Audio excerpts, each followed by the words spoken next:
औज़ुबिल्लाहिमिनश्शैतानिर्रजीम बिस्मिल्लाहिर्रहमानिर्रहीम। अस्सलामु अलैकुम। दोस्तों, आज की वीडियो सिर्फ पठान कौम के बारे में है।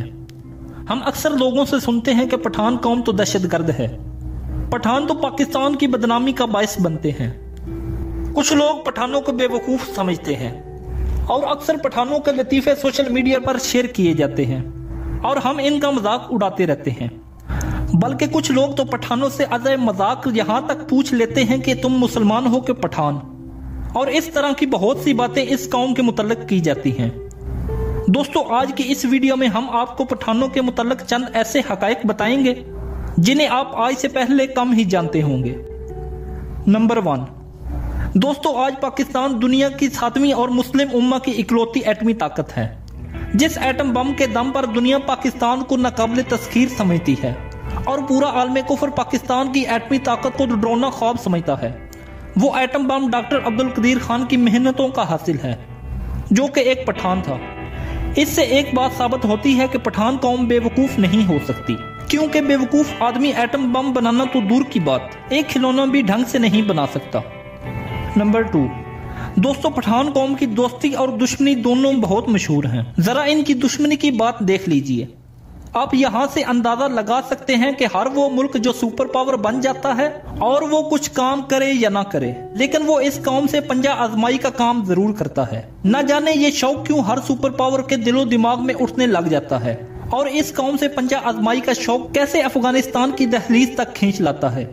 ऐसी ही एक सुपर पावर हुआ करती थी जिसका नाम था रूस, सोवियत यूनियन, जो कि 1 दर्जन से ज्यादा ममालिक को फतह करने के बाद अफगानिस्तान की दहलीज तक पहुंच चुका था। यहां तक होता तो ठीक था, लेकिन गलती ये हुई कि रूस ने अफगानिस्तान में कदम रखने का सोच लिया और नतीजा ये निकला कि अफगानिस्तान और पाकिस्तान और कबाइल ने मिलकर रूस को तस्बीह के दानों की तरह बिखेर दिया और वो रूस जो कभी सुपर पावर हुआ करता था, इसे माजी की गुजरी हुई दास्तान बनाकर रख दिया।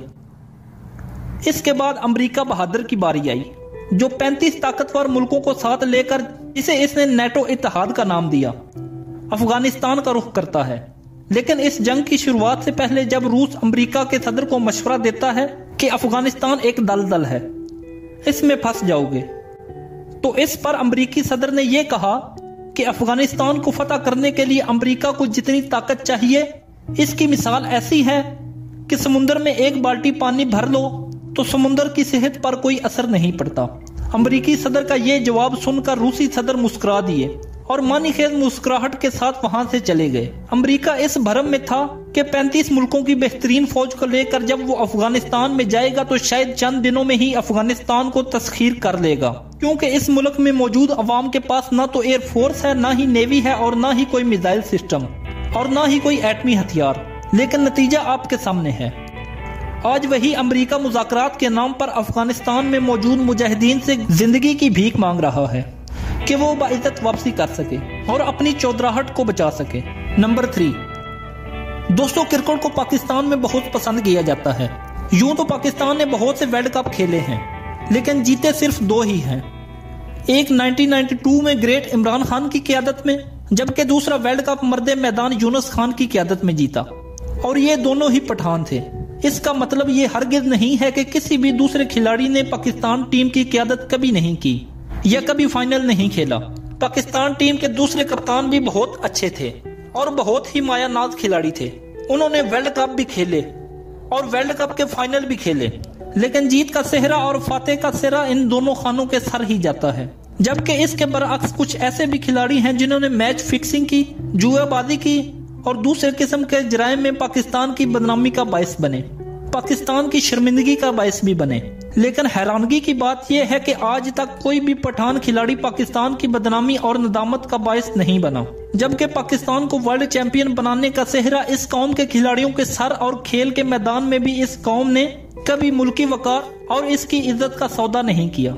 नंबर 4, दोस्तों, आज पाकिस्तान के पास आधा कश्मीर मौजूद है और अगर आप गूगल पर कश्मीर की हिस्ट्री को सर्च करें, आपको इस बात का सबूत मिल जाएगा कि 1948 की वो जंग जो भारत ने कश्मीर पर थोपी और इसके मुकाबले में वो कौन लोग थे जो भारत का मुकाबला करने कश्मीर में दाखिल हुए।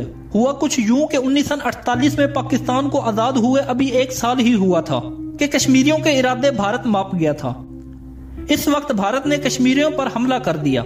इस वक्त पाकिस्तान फौज के सरबराह जनरल ग्रेसी थे, जिसने कायदे-आज़म का हुक्म मानने से इनकार कर दिया और कश्मीर में भारत का सामना करने से साफ इनकार कर दिया। फौज में मौजूद मुसलमान पाकिस्तानी फौजी लड़ना चाहते थे और किसी भी हद तक जा सकते थे, लेकिन वो जंग लड़ें तो कैसे लड़ें? एक तो पाकिस्तान को तकसीम के वक्त जो फौजी असला मिला वो बहुत कम था, और जो था भी वो बहुत नकारा हो चुका था कि जिसके साथ दुश्मन का मुकाबला करना आसान ना था। और कायदे-आज़म मोहम्मद अली जिन्ना के पास इसके अलावा कोई ऑप्शन ना बचा था कि वो कश्मीर पर अपनी आवाम के जरिए ही हमला करे।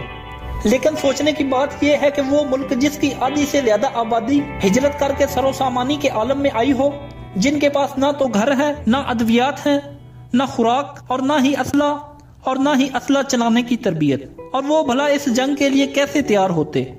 ऐसी सूरत में पाकिस्तान के कबायली इलाकों के बहादुर पठान जो सदियों से इन इलाकों में रिहाइश पजीर थे, इनके पास खुद का असला भी था और इन्हें किसी किस्म की जंगी तरबियत की जरूरत भी ना थी, क्योंकि इनकी जंगी महारत में कोई शक की गुंजाइश ही ना थी। और वो बहादुरी में अपनी मिसाल आप थे।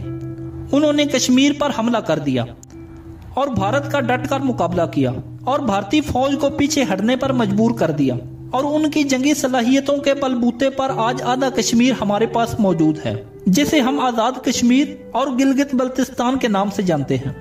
इससे ये बात साबित होती है कि पठान वाकया ही एक बहादुर और दिलेर कौम है। नंबर 5 दोस्तों, आज फिल्म इंडस्ट्री की बात करें तो यहाँ भी खानों का राज चलता है। इनमें सलमान खान, शाहरुख खान और आमिर खान सरफहरिस्त हैं।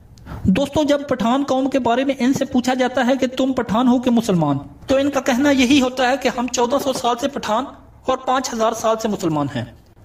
दोस्तों, अगर आपको हमारी वीडियो पसंद आई है तो इस वीडियो को लाइक करें, हमारा चैनल उस्मान अली टीवी जरूर सब्सक्राइब कर दें। Thank you, Allah Hafiz.